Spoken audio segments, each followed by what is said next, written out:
아주 적절하게 이렇게 앞날을 개척해 주는. 네. 예.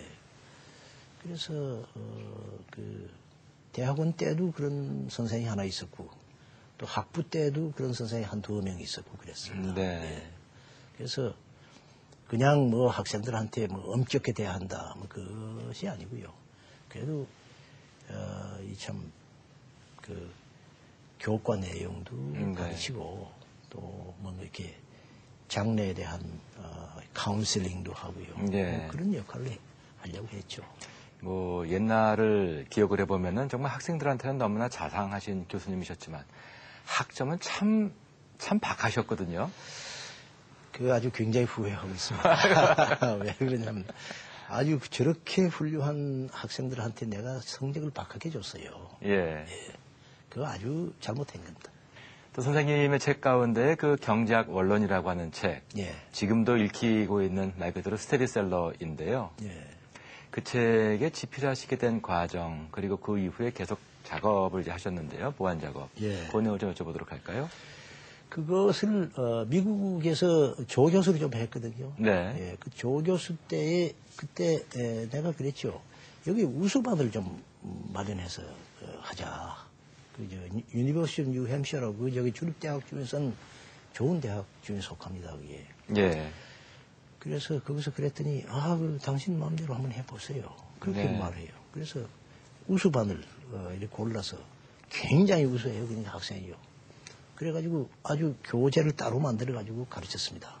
네. 그게 경제학 원론 책을 쓴 그게 이 밑바탕이 된 거지요. 그 조선학파라는 얘기가 이제 생겨난 거는 알고 계실 터이고요. 실체가 없어요. 그런데 왜 그러냐면 난 그 어떤 이데올로기를 가지고 이를테면 뭐 신자유주의라든지 또는 말하자면 뭐 케인스라든지 난 케인스는 뭐 나름대로 많이 공부한 대상이기 때문에 네. 좀 아는 편입니다만 그런 어떤 틀에 잡힌 어떤 파다 하는 것보다는 그때의 상황에 비추어서 이것이 길이다. 네. 이렇게 소위 말하자면 그 실사굿이지요. 그것을 해야 된다고 생각을 하기 때문에 네. 그 실사굿이라고 하는 그 방법에는 뭐 파라는 게 뭐 없지 않겠습니까? 그래서 그러니까 뭔가 별로 뭐 파라고 하는 건 없죠. 요즘 뭐 갖고 계신 가장 큰 고민에 대해서 여쭤본다면 아무래도 이제 우리나라, 우리 사회의 어떤 현실과 미래 문제가 아닐까 싶은데 특히 교육 문제로 이제 그 방향을 바꿔서 여쭤본다면 오늘날 지금 시점에서 우리나라 교육의 가장 큰 문제점은 뭐라고 보십니까? 예, 우리나라는 교육을 열심히 하는 나라로 알려져 있고 사실이고요. 네. 지금까지 이만큼 발전해 온 것이 옛날부터 교육을 열심히 해왔기 때문에 그게 바탕이 돼가지고 이렇게 발전했다. 그것도 뭐 틀림없는 사실입니다. 네. 다만 그래가다가 보니까 지금 여러 가지 문제가 나타나고 있다. 예. 이거는 또 사실이지요. 어떤 문제점을 가장 걱정하십니까? 이를테면요. 아까 네. 이미 뭐 말씀드렸던 교육하게 되면 뭐 학교만이 아니거든요. 네. 사실은 제일 중요한 게 가정교육입니다. 가정교육. 네. 가정교육. 이것이 잘 돼 있어야 돼요. 얼마 전 한 20년 됐습니까? 미국의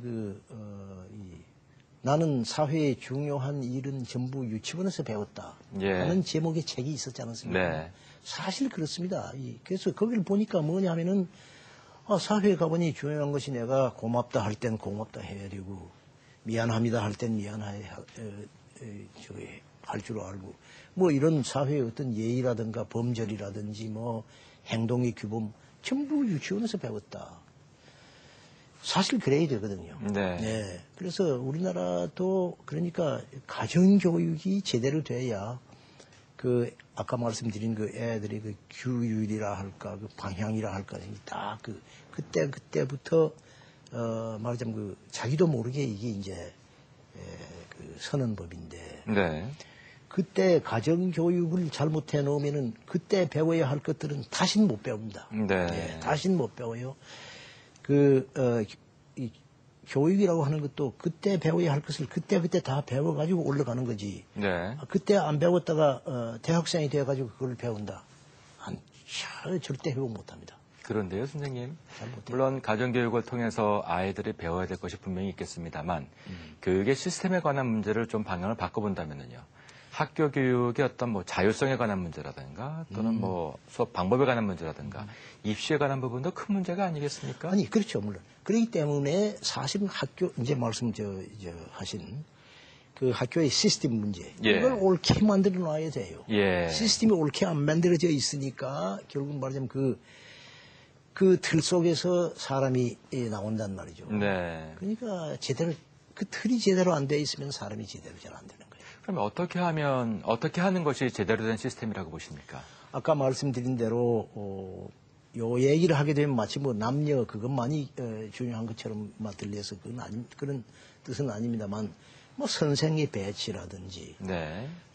또 말하자면 이 교과의 내용 이것도 네. 굉장히 중요합니다. 예. 내용으로 딱 이렇게 해서 사실 이 초등학교 때부터 기억을 해야 될 거 딱 머리에 아주 이렇게 기억을 해야 될 건 기억을 시켜야 돼요. 강제로 시켜야 돼요. 예. 무슨 강제로 해서는 안 된다. 천만에 그게 잘못된 거예요. 예. 강제로 외워야 할 건 외워야 되고 그렇습니다. 그거 우리나라에서 뭐 창의력을 가르치는데 뭐 외우는 거에 뭐 필요하냐? 그거 아주 완전히 잘못된 거예요.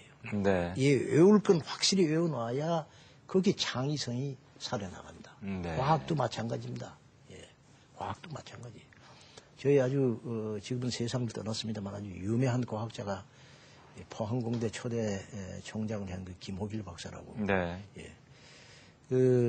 이 기억하는 거 이걸 기억력이 필요하다 이런 얘기입니다. 네. 과학하는 사람한테도요.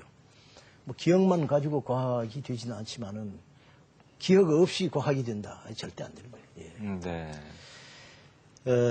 그래서 작은 그 교과의 내용을 확실히 이렇게 해서 초등학교 때에 기억을 하고 해야 할 것은 시켜놓고 네. 중고등학교에도 그걸 해놓고 그래서 대학을 나오고 이럴 때는 딱 이 머릿속에 이 들어 있어야 할 게 딱 있어야 되는 거예요. 네. 예. 그래야 그게 인재입니다. 그러면 또 그 전제에 서 있는 것이 대학 입시 제도가 아닐까라는 생각을 해보는데요. 네. 관련해서 그